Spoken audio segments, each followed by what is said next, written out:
Bismillahirrahmanirrahim. Assalamualaikum warahmatullahi wabarakatuh. Kami dari kelompok 3 akan mempresentasikan materi tentang teknik dalam bioteknologi modern. Saya Anissa Mirti sebagai moderator dan dengan rekan saya Alia Fereni dan Nur Azima. Untuk materi yang pertama akan disampaikan oleh saudari Alia Fereni. Kepada Alia, disilahkan. Baiklah, terima kasih kepada moderator. Di sini saya akan menjelaskan materi yang pertama mengenai hibridisasi, di mana adapun definisi dari hibridisasi itu ya merupakan pembentukan ikatan dupleks stabil antara dua rangkaian nukleotida yang saling komplementer melalui perpasangan basa N. Hibridisasi ini dapat menunjukkan keseragaman sekuens. Nah, di sini sebenarnya ada dua macam hibridisasi, yaitu pertama hibridisasi Southern dan yang kedua hibridisasi Northern. Yang pertama saya akan menjelaskan tentang hibridisasi Southern, di mana yaitu definisinya merupakan proses perpasangan antara DNA yang menjadi sasaran dan DNA pelacak. Jadi di hibridisasi Southern ini yang dibahas yaitu mengenai DNA dengan DNA. Lalu nama metode yang digunakan yaitu Southern blotting, yaitu proses perpindahan fragmen DNA secara elektroforesis dari gel ke membran. Nah, di sini ada 4 tahapan yang umum digunakan dalam melakukan Southern blotting. Yang pertama kita melakukan fiksasi DNA di membran. Di sini ada 2 membran yang biasanya digunakan dalam proses hibridisasi. Yang pertama nilon dan yang kedua nitroselulosa. Yang kedua yaitu pelabelan pelacak. Yang ketiga prehibridisasi dan hibridisasi. Yang keempat deteksi hasil hibridisasi. Nah, di sini sedikit saya jelaskan tentang probing a certain blot, yaitu tentang mengenai Southern blotting, yang dimana kita pertama melakukan reseksi gen DNA terlebih dahulu. Lalu setelah itu kita melakukan elektroforesis. Setelah melakukan elektroforesis, kita melakukan transfer Southern-nya, di mana di sini kita menggunakan membran nitroselulosa dan menggunakan gel agarose. Dilanjutkan kita di sini mengenai deteksi menggunakan radioaktif. Lalu setelah menggunakan radioaktif, maka terlihatlah kita melakukan pemeriksaan hibridisasi dengan seleksi fragmennya. Dan di sini selanjutnya menggunakan X-ray. Kemudian terlihatlah di mana ukuran dari refleksi fragmen yang setelah kita melakukan hibridisasi tersebut. Lanjut yaitu hibridisasi Northern. Hibridisasi Northern merupakan modifikasi dari hibridisasi Southern. Namun, target hibridisasi Northern ini yaitu adalah RNA yang telah dipisahkan dengan elektroforesis gel agarose menggunakan pelacak DNA berlaber. Teknik ini digunakan untuk melihat ekspresi transkripsi suatu mRNA gen pada organ atau jaringan tertentu. Prinsip kerjanya yaitu RNA dipisahkan berdasarkan ukuran dan kemudian ditransfer ke membran yang kemudian diperiksa dengan pelengkap berlaber urutan kepentingan. Hasilnya dapat digambarkan melalui berbagai cara, tergantung pada label yang digunakan. Namun, hasil yang paling digunakan dalam penyataan band yang mewakili ukuran RNA terdeteksi dan sampel. Intensitas band ini berkaitan dengan jumlah RNA target dalam sampel yang dianalisis. Nah, ini ada juga tahapan dari Northern blot. Yang pertama, kita melakukan isolasi DNA terlebih dahulu, lalu denaturasi dan elektroforesis gel agarose. Yang ketiga, transfer ke support solid dan imobilisasi, dan terakhir prehibridisasi dan hibridisasi dengan probe. Nah, di sini tahapan Northern blot tersebut, yang pertama kita melakukan isolasi terlebih dahulu, lalu nanti akhirnya kita melanjutkan proses isolasi dengan menggunakan elektroforesis. Kemudian setelah itu kita di sini menggunakan membran nitroselulosa. Nah, kemudian nanti kita juga menggunakan radioaktif untuk memeriksa filternya, dan kemudian nanti terakhir terlihat jelaslah blot tersebut di dalam X-ray. Nah, di sini perbedaan Northern blot dengan Southern blot itu yang pertama, RNA itu jauh lebih rentan terhadap degradasi dibanding DNA. Oleh karena itu, elektroforesis dilakukan dalam buffer yang mengandung zat kimia yang bersifat melindungi. Biasanya yang digunakan itu yaitu formaldehid. Yang kedua yaitu RNA sudah berupa untai tunggal dan membutuhkan kondisi denaturasi yang lebih ringan. Yang ketiga, RNA biasanya berukuran tertentu sehingga tidak memerlukan digesti enzim untuk memperoleh pola pita. Aplikasi yang digunakan dalam proses hibridasi itu yang pertama, teknik blot shorten ini telah digunakan dalam berbagai aplikasi di bidang kesehatan maupun pada rekayasa genetika. Salah satunya digunakan untuk menganalisis sistem mayor histokompatibilitas pada tikus dan menganalisis penyusunan klon dari gen sel reseptor penyakit luka yang diakibatkan oleh micosis dan fungoides. Adapun diterapkan dalam proses itu pertama mencari informasi letak suatu fragmen DNA dalam genom, yang kedua analisis transkripsi dan regulasi DNA, yang ketiga deteksi penyakit genetik dan sidik jari DNA. Lalu penggunaan dalam proses Northern blot itu digunakan untuk mempelajari pola ekspresi dari jenis tertentu molekul RNA sebagai perbandingan relatif antara set sampel yang berbeda dari RNA. Ini pada dasarnya adalah kombinasi dari denaturasi RNA, elektroforesis gel, dan sebuah noda. Baiklah, hanya itu yang dapat saya sampaikan. Saya kembalikan kepada moderator. Untuk materi kedua akan saya lanjutkan, yaitu mengenai sequencing. Sequencing itu adalah suatu metode yang digunakan untuk mengetahui urutan dari suatu nukleotida atau basa nitrogen dalam suatu fragmen DNA. Jika urutan nukleotida suatu gen itu diketahui, maka dapat ditentukan urutan dari asam amino protein yang dikodenya. Sebaliknya, jika urutan asam amino protein yang diketahui tidak dapat memberikan informasi yang lengkap tentang urutan nukleotida gen yang mengkodenya. Nah, karena alasan tersebutlah, selain karena mahalnya sequencing dari protein, maka sequencing DNA jauh lebih banyak untuk dilakukan. Selanjutnya, metode yang dikembangkan dalam sequencing disebut dengan metode dideoksi Sanger atau chain termination method. Metode ini dikembangkan oleh peraih Nobel yang bernama Frederick Sanger dan rekan-rekannya pada tahun 1977 sehingga dinamakan dengan Sanger sequencing. Lalu tahapan sequencing itu ada 3. Pada umumnya hampir sama dengan tahapan pembacaan basa nukleotida yang seperti biasa, diawali dengan proses PCR, di mana pada proses PCR terjadi pembentukan fragmen-fragmen DNA untai tunggal dengan berbagai ukuran melalui proses PCR.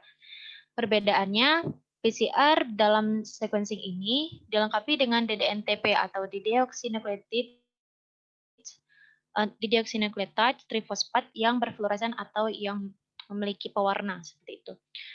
Nah, tahap pertama dari reaksi sequencing ini sama dengan PCR yang memerlukan siklus suhu berulang dan perbedaannya juga sequencing pada PCR pada sequencing ini dapat dapat berupa DNA tunggal maupun berupa untai tunggal atau untai ganda, dan primer yang diperlukan bisa satu saja. Karena yang PCR biasa itu kan harus 2. Lalu, pada sequencing ini juga tetap menggunakan enzim DNA polymerase yang digunakan untuk memperpanjang primer atau disebut dengan proses elongasi sepanjang template DNA untai tunggal. Dengan adanya 4 DNTP, itu merupakan salah satu komponen untuk PCR di mana terdiri dari DATP, DTTP, DGTP, dan DCTP sesuai dengan basa nukleotidanya. Lalu komponen kunci dalam reaksi sequencing ini adalah analog DNTP tadi, yaitu DDNTP yang tidak memiliki gugus 3OH. Reaksi sequencing ini diterminasi secara acak dengan masuknya ddNTP dengan menggunakan sejumlah kecil ddNTP dibandingkan dengan DNTP, maka setelah 20-30 siklus suhu akan diperoleh fragmen-fragmen yang panjangnya berbeda dengan selisih satu nukleotida yang semuanya itu memiliki ddNTP pada ujung tiganya. Nanti prosesnya akan lebih dijelaskan dengan gambar. Selanjutnya tahapan kedua yaitu elektroforesis. Pemisahan fragmen-fragmen DNA terjadi di proses ini menggunakan elektroforesis poliakrilamid. Nah, perbedaannya yaitu elektroforesis pada sequencing ini menggunakan elektroforesis gel kapileri. Lalu selanjutnya tahapan terakhir yaitu tahap pembacaan. Nah, pembacaan ini yaitu pembacaan dari hasil elektroforesis di mana terjadi eksitasi laser dan dideteksi oleh mesin sequencing, lalu diperolehlah urutan nukleotida dalam bentuk kromatogram. Selanjutnya, ini adalah gambaran skema bagaimana tiga proses tahapan sequencing tadi, yaitu yang pertama ada PCR, masing-masing ddNTP itu akan melekat pada ujung fragmen-fragmen, lalu yang kedua elektroforesis. Nah, pada proses elektroforesis ini fragmen yang paling kecil itu akan terlebih dahulu sampai ke ujung kapiler sehingga dia terkena sinar laser. Maka dari itu urutan basa pertama dari DNA tersebut kemudian diikuti oleh fragmen yang lebih panjang dan seterusnya sampai urutan terakhir yang paling panjang. Seperti ini. Nah, untuk reaksi sequencing sendiri itu meniru proses dari pembentukan leading strand pada replikasi DNA di alam, yaitu dimulai dari ujung 5 ke ujung 3. Berikut adalah contoh dari grafik hematogram hasil pembacaan elektroforesis sequencing, di mana basa nukleotida hasil pembacaan urutan sequencing ini dapat diketahui melalui grafik tadi yang menampakkan 4 warna yang berbeda. 4 warna yang berbeda itu mewakili dari masing-masing basa nukleotidanya, yaitu ada adenin, timin, dan seterusnya. Nah, untuk pemanfaatan teknik sequencing ini itu dimanfaatkan dalam berbagai bidang. Yang pertama yaitu bidang kedokteran. Nah, sequencing pada bidang kedokteran ini digunakan dalam sequencing DNA yang dapat digunakan untuk mendeteksi gen yang terkait dengan beberapa faktor keturunan atau penyakit yang diperoleh. Nah, pada bidang kedokteran itu ilmuwan juga menggunakan teknik yang berbeda dari rekayasa genetika seperti terapi gen untuk mengidentifikasi gen yang cacat dan menggantinya dengan yang sehat. Lalu di bidang pertanian, teknik sequencing dimanfaatkan sebagai pemetaan genom mikroorganisme yang telah memungkinkan agrikulturis memanfaatkan mereka dalam pengendalian hama dan juga penyakit tanaman secara hayati. Dan contoh lainnya yaitu gen spesifik dari beberapa tanaman pangan digunakan untuk meningkatkan hasil produktivitasnya. Kemudian untuk bidang forensik itu untuk mengidentifikasi individu tertentu karena setiap individu itu DNA yang unik. Nah, dan juga digunakan menentukan orang tua dari seorang anak.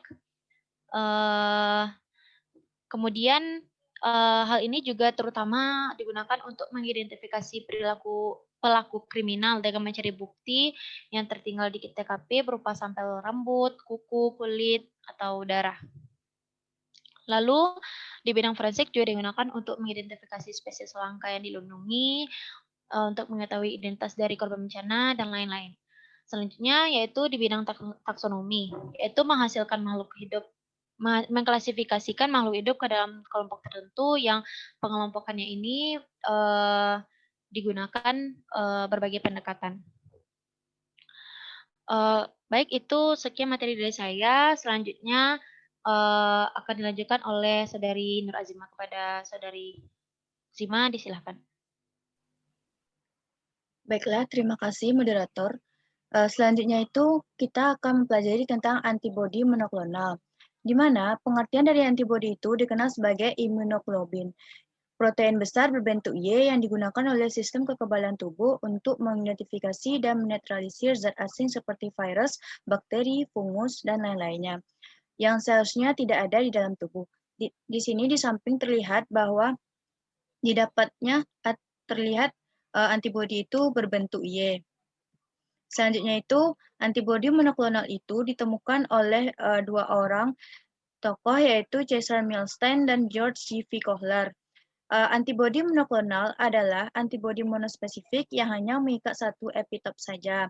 Sedangkan antibodi yang poliklonal kan ada juga namanya antibodi poliklonal. Antibodi poliklonal ini epitopnya itu hanya bisa berikatan beberapa epitop lainnya. Kemudian epitop merupakan komponen penting dari imunitas tubuh. Antibodi monoklonal dapat mengenali dan mengikat antigen yang spesifik. Selanjutnya itu ada hibridoma. Hibridoma adalah teknologi dengan menggabungkan sel normal dan sel mieloma untuk membentuk suatu protein tertentu. Dalam pembentukan MAB dengan menggunakan sel B normal yang telah diimunisasi dan sel B kanker atau mieloma. Sel hibridoma mempunyai kemampuan untuk tumbuh secara tidak terbatas dalam kultur sel, sehingga mampu memproduksi antibodi homogen yang spesifik atau monoklonal dalam jumlah yang hampir terbatas. Di sini terlihat gambar bahwa di dalam antibodi monoklonal ini ada yang namanya hibridomas. Hibridomas ini akan dapat berfungsi untuk dihasilkannya antibodi homogen spesifik nantinya. Selanjutnya itu ada seleksi sel mieloma. Seleksi sel mieloma ini pada dasarnya memiliki dua jalur, yaitu jalur de novo dan jalur salvage, yang telah kita pelajari sebelumnya pada mata kuliah wajib di biokimia. Selanjutnya, mutasi pada enzim untuk sintesis nukleotida mungkin terjadi dan sekarang menjadi suatu hal yang biasa terjadi, dan bahkan sering dimanipulasi untuk menjadi target mutagenesis pada sel mamalia. Biasanya itu enzim yang umumnya menjadi target adalah enzim hiposantin guanin fosforibosil transferase atau HGBRT. HGBRT merupakan substansi yang penting dalam jumlah salvage. Enzim ini mengkatalisis pembentukan nukleotida purin atau prekursor untuk sintesis DNA dari ribosa dan hiposantin serta guanin. Di sini terlihat bahwa di samping terlihat gambar sel mieloma dan di bagian warna hijau itu merupakan M protein. Dalam produksi antibodi monoklonal ini ada beberapa tahap. Yang pertama, kita itu harus mengimunisasi mencit dengan antigen yang akan dibuat antibodi monoklonalnya. Selanjutnya itu kita ambil limpa dari mencit tersebut. Selanjutnya limpa mencit diambil dan dibuat suspensi termasuk sebi yang mengandung antibodi terhadap antigen yang disuntikan. Jadi nantinya itu pada limpa itu akan dibuat suspensi limpa. Dan ada juga harus mempersiapkan kultur sel mieloma dan suspensi limpa yang telah kita suspensi buat tadi. Selanjutnya itu akan kita fusi sel limpa dengan sel mieloma. Pada fusi sel limpa dengan sel mieloma ini ada beberapa terlihat pada gambar, yaitu ada 3 warna. Yang warna ungu merupakan sel hibrid, dan selanjutnya yang warna merah merupakan sel limpa yang tidak terfusi, yang warna biru merupakan sel mieloma yang tidak terfusi. Selanjutnya, selanjutnya yaitu seleksi sel dengan membiarkan sel dalam media selektif, di mana hanya sel hibrid saja yang bisa tumbuh. Jadi nantinya itu sel hibrid yang bisa ditumbuh karena sel hibrid ini nanti akan menghasilkan antibodi monoklonal. Selama beberapa lama nantinya itu sel hibrid akan berproliferasi membentuk klon yang disebut dengan hibridoma. Terlihat pada gambar, awalnya itu dia warnanya satu-satu dimasukkan, terus nanti yang berwarna ungu atau sel hibrid 2 ini akan memperbanyak diri dari satu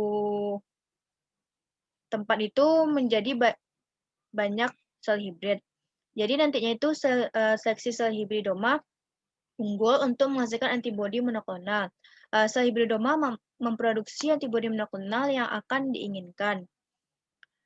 Pada antibodi monoklonal ini ada 2 jenis, yaitu antibodi monoklonal murni dan antibodi monoklonal kombinasi menurut sumbernya.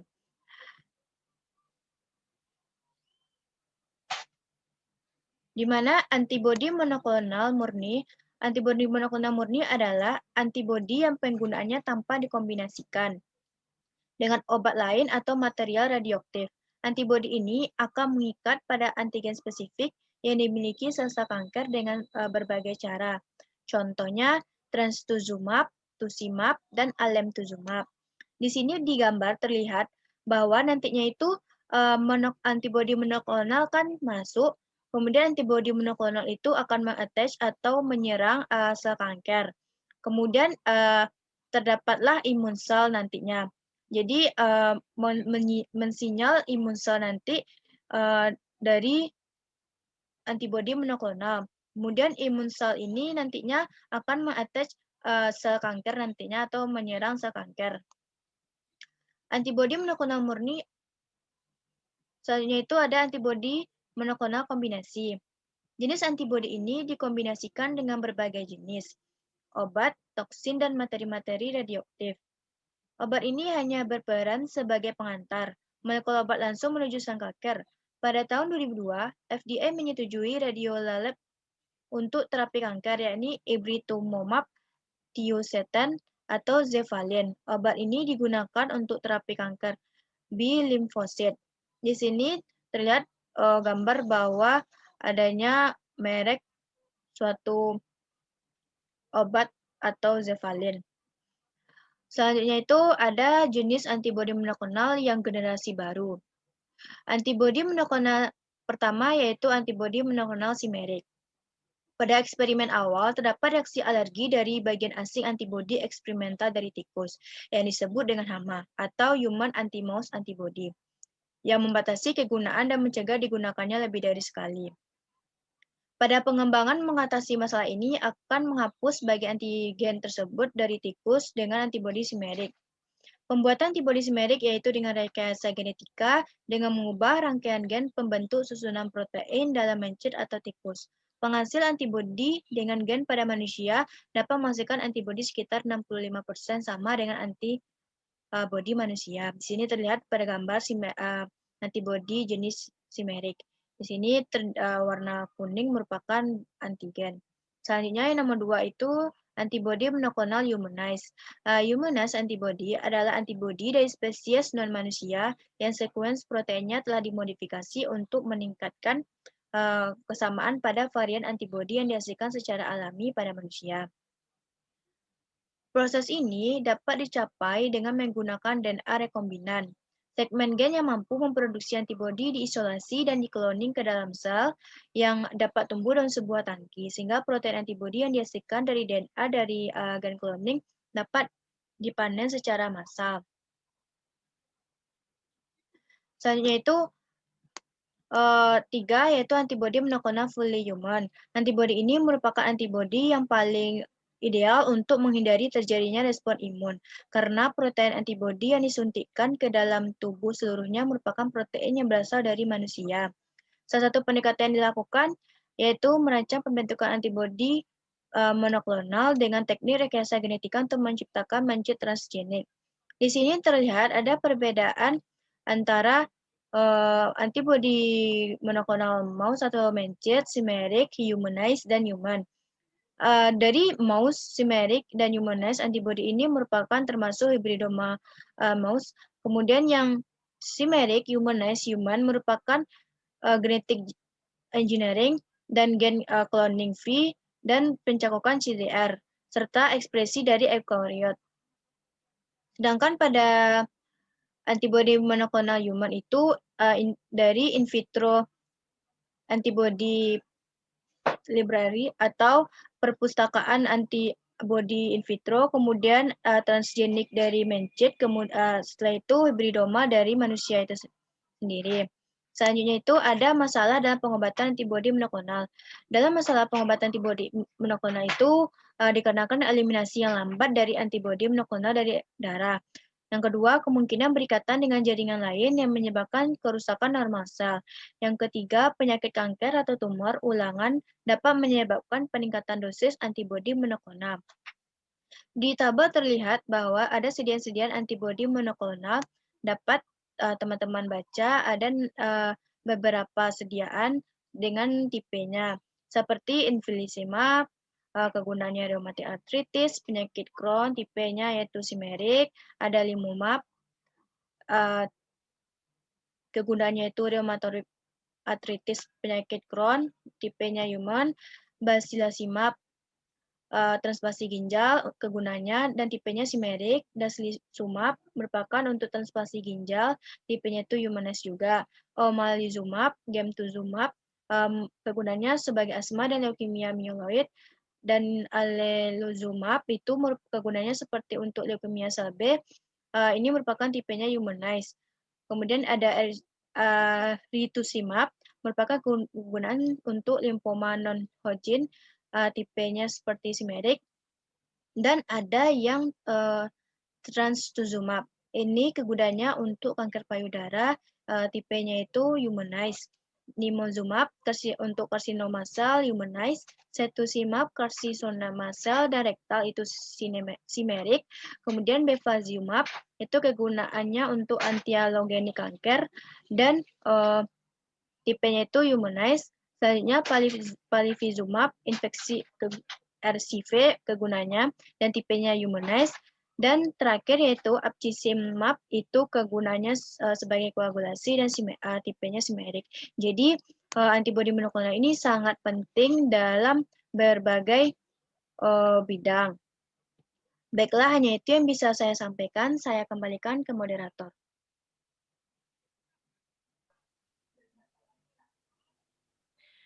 Baiklah, terima kasih kepada Saudari Zima. Sekian materi dari kelompok 3 untuk kritik, saran, penambahan, serta pertanyaan dapat diajukan di forum diskusi e-learning. Terima kasih kepada teman-teman yang sudah menyaksikan dan mohon maaf apabila ada salah dalam penyampaian materi. Kami kelompok 3 pamit undur diri. Assalamualaikum warahmatullahi wabarakatuh.